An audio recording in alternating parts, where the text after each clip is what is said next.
Vous voyez ici le gars là, ils appellent William Fernandez, 1885. Ils sont arrivés aux côtes de la Guinée en 1870 comme ça. Ouais, non. C'est lui qui était le roi de Bramaya, d'un endroit qu'on appelle Bramaya en Guinée, qui est situé vers les côtes, pas loin des côtes quoi. Voilà. Maintenant lui là, on dit que c'est les Soussous.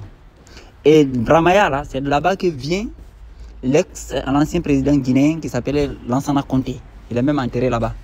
Voilà, donc c'est les descendants de ces gars-là en fait, les Lansana Conté autres là, qui ont dirigé la Guinée de 80. Lansana Conté a dirigé la Guinée de 84 jusqu'à sa mort aux alentours de vers 2010 je crois, un truc comme ça. Voilà, aux alentours quoi. Donc, quand on vous dit qu'il y a eu des gens noirs qui ont quitté d'autres endroits pour venir envahir l'Afrique là, voilà une preuve flagrante. Comment un gars en Afrique, roi en Afrique, qui s'appelle William Fernandez, et son vrai nom, son total nom, c'est William Sitil Fernandez. Ici, là, il n'y a même pas un mot d'africain, entre guillemets. Il n'y a pas un mot d'africain. Si par exemple, si on avait mis William Oguchi, William Demba, Fernandez, on pouvait dire, ah non, il a pris le nom là parce qu'il s'est converti, parati patata. Non, non, non, non. Son plein nom, c'est William Sitil Fernandez. Donc, ces gars-là, d'où il vient? D'où il vient? Et vous allez vous voyez cette photo-là. En fait, le gouverneur, en ce temps, ils n'avaient pas encore colonisé. Le gars qui venait coloniser, Payol, il s'appelle quoi là? Le général français, qui était en train de programmer la colonisation. C'est lui qui est assis avec le vieux là. Ils étaient en train de discuter, justement, pour coloniser. Vous voyez, non? Et c'est lui là qui a fait signer certains accords, voilà, pour installer la France dans les côtes, en fait. Et quand vous allez vers le Conakry, c'est un chef qui s'appelle Balé Demba, qu'on dit aussi qu'il était Soussou. C'est lui qui a vendu la presqu'île de Timbo, qu'on appelle Kaloum aujourd'hui. Qu'on appelle Kaloum. C'est lui qui a vendu Kaloum à la France. C'est-à-dire que les gars qui ont signé pour installer la France là, en fait c'est les gars qui étaient avec la France. Mais en réalité ils sont venus ensemble parce que ce monsieur-là, ces noms-là, et puis regardez dans la photo, regardez comment les blancs qui sont là-bas, c'est comme des généraux, des militaires qui viennent prendre les ordres auprès du roi. Parce que c'est lui qui est le roi en fait, c'est le seul roi dans la scène qu'on voit là. Parce que dans les côtes là, c'était les Nalou, les Landouma et les Baga qui étaient là-bas, qui dominaient là-bas. Maintenant les Baga là, parce que eux je connais un peu, les Baga, les Baga et les Baga ils sont d'origine Peul. Maintenant les Landouman, ils étaient comme si on dit les Fouladunga aujourd'hui. C'est-à-dire que c'est les gens qui sont, voilà, normalement on est le même peuple, mais avec des légères différences. Vous voyez, non? Par exemple, les Landouman, un de leurs grands chefs qui s'appelait Yero quelque chose. En fait, c'est le nom Peul en fait. Quand tu regardes même les noms, tu vois que c'est des Peul en fait. Parce qu'on sait que Yero, quand tu vois Yero quelque part là, c'est Peul en fait, tu vois, non? Les Landouman, les Nalou, ils avaient un chef qui s'appelait le général Lamina et autres là. Mais ils ont été envahis et puis divisés en interne. Les Landouman ont été combattus, ils ont monté en fait les Nalou contre les Landouman, ils les ont mélangés. Parce que les Landouman étaient un groupe fort en fait. Toute la zone de Dubreka là, presque c'était les Landouman. Mais les Landouman étaient très proches des peuples de l'intérieur des terres.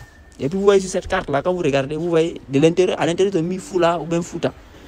C'est sur les côtes qu'ils sont venus s'installer.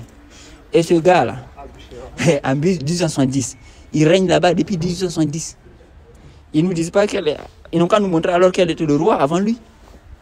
Donc ça montre qu'ils sont arrivés à ce moment-là. Ils sont arrivés avec les blancs. C'est ce que je suis en train de dire. Vous voyez, non? Moi, la première fois quand j'ai vu l'image, je pensais qu'en fait, c'était le blanc qui s'appelait William Fernandez. C'est après que j'ai vu bien, j'ai dit, ah, mais comment ce monsieur-là, j'ai vu là, il s'appelle William Fernandez. Et maintenant, il faut comprendre que les gens qu'on dit sous là, dans le côté Kindia, descendant par Forokaria, et puis le côté nord-ouest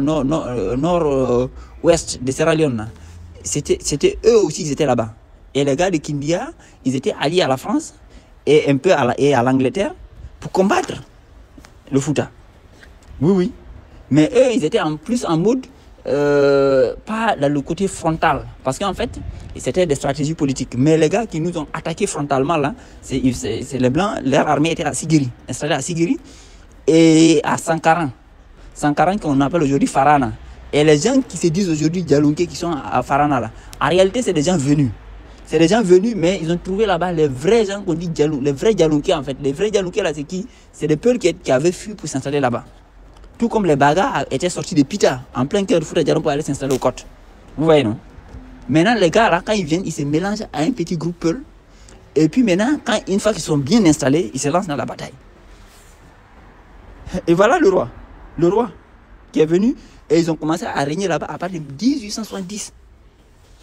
1870. Et regardez tous les gens qui entourent, c'est des noirs, hein, avec 4 ou 5 blancs, qui viennent prendre des ordres. C'est lui qui autorise quelqu'un à s'installer quelque part. Et c'est lui qui s'installe. Qui est le plus fort?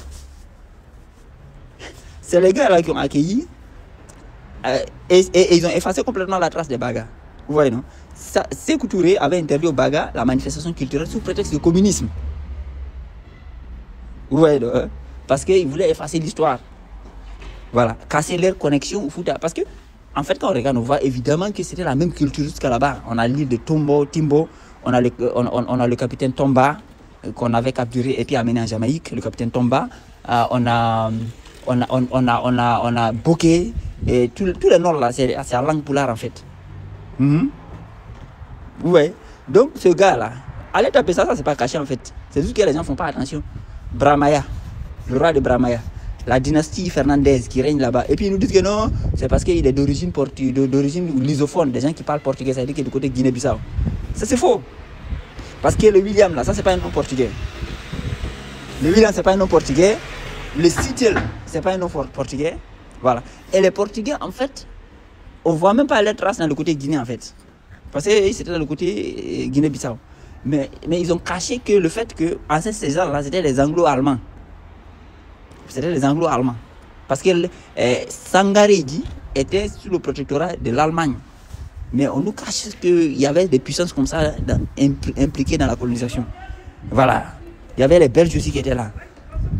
Donc, ça a été vraiment une entreprise très très sophistiquée, mais il y a eu des Noirs qui sont venus, et quand j'ai dit ils sont venus par les côtes là, c'est pour ça que quand vous demandez leur histoire, en fait vous voyez que ça renvoie aux côtes, ça descend vers les côtes et puis on ne sait plus d'où ils sont, comment ils sont arrivés.